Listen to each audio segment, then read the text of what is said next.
Hi, Shirah. Welcome to our booth here at LegalTechTalk in sunny London. Nearly sunny, I can see it up there. Oh, thank you for having me. It's a pleasure to be here and talk to you. We love to interview interesting people in the industry, and we thought you'd be a good person to nab and talk to. What brings you here to this conference? So I'm here to see what's happening in terms of legal technology, legal innovations, but also explore how our law firm, Themis Crown Advocates, can maximize the current wave of legal tech.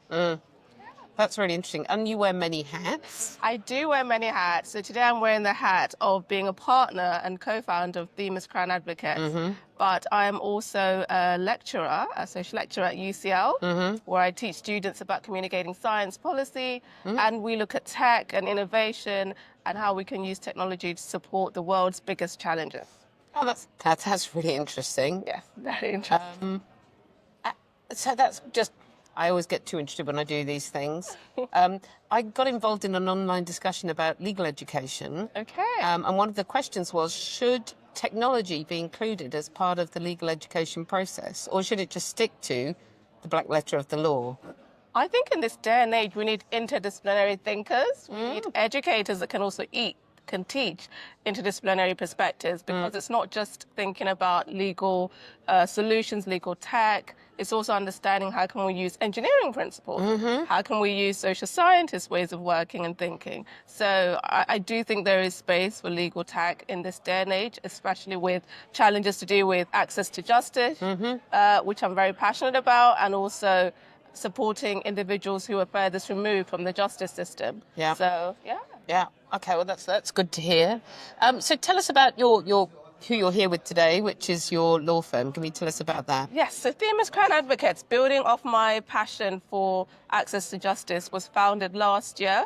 We are an SRA-regulated law firm. I'm one of the co-founders, and the other co-founder is 𝗟𝗲𝗴𝗹.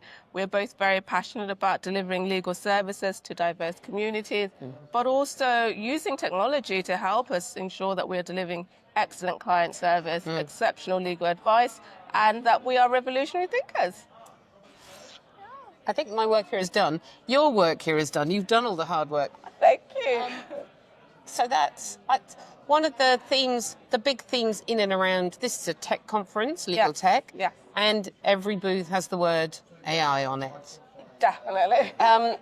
What are your thoughts about that aspect of the technological part? Great question. So I come to this debate with multiple perspectives, again, because I'm an interdisciplinary thinker.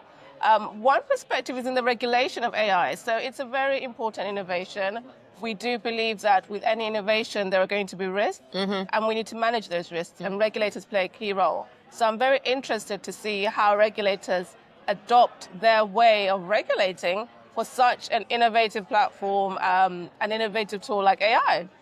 And then the other thing is how we use AI. So I know, as a legal scholar myself, but also a teacher at UCL, we need to support students to have ethical ways in which they use AI. You know, we need to encourage proactive curiosity when it comes to AI use, and understand that there might be false evidence, there might be hallucinations. AI is not the be-all and end-all. Like any technology, there are always gaps that could be further innovated and improved. So I do think we need to have those kind of conversations with students.